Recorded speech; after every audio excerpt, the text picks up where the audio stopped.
ఉన్నప్పుడే అభివృద్ధి చేయటం కాదు, ప్రతిపక్షంలో ఉన్నప్పుడు కూడా తమ బాధ్యత వహిస్తూ అధికార పార్టీ ప్రభుత్వం మీద ఒత్తిడి తీసుకొచ్చి ఎక్కడైతే మేము చేపట్టిన అభివృద్ధిని ముందుకు తీసుకెళ్లటమే వైఎస్ఆర్సీపీ ఎజెండా.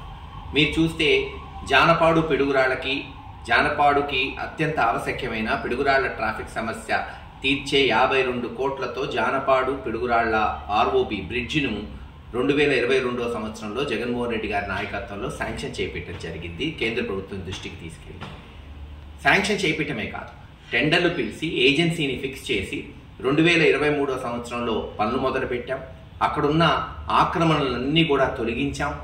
అక్కడున్న వీధి లైట్లను కూడా విస్తరించి రోడ్డు ఇరువైపులా చివరికి వెళ్ళేటట్టు చేశాం.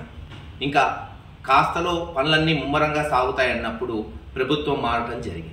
కానీ మీరు చూస్తే గడిచిన సంవత్సరంలో ఒక్క అంగుళం కూడా ఈ ఎన్డీఏ కూటమి ప్రభుత్వంలో ఒక అంగుళం కూడా పని ముందుకు పోలేదు. అందుకే 2-3 నెలల నుంచి మేము మా ప్రెస్ స్టేట్మెంట్స్ ద్వారా కావచ్చు, సెల్ఫీల ద్వారా కావచ్చు ఒక ఉద్యమాన్ని మొదలుపెట్టాం.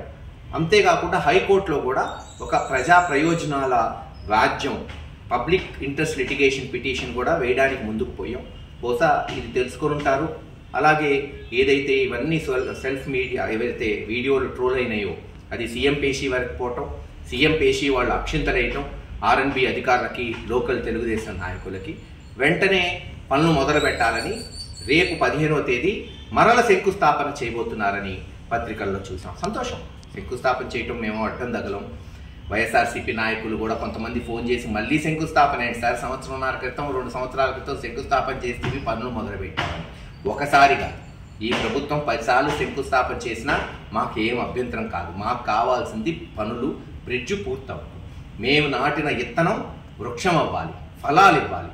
ఆ బ్రిడ్జ్ పూర్తయితే జానపాడు గ్రామ రూపురేఖలు మారుతాయి, పిడుగురాళ్ళకి ట్రాఫిక్ సమస్య తీరిపోతుంది.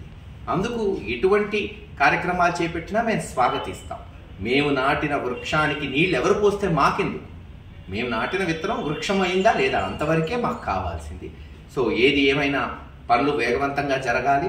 వచ్చే 1.5-2 సంవత్సరాలు ఈ పనులు పూర్తయ్యే వరకు మా ఉద్యమం ఇలాగే కొనసాగుతుంది.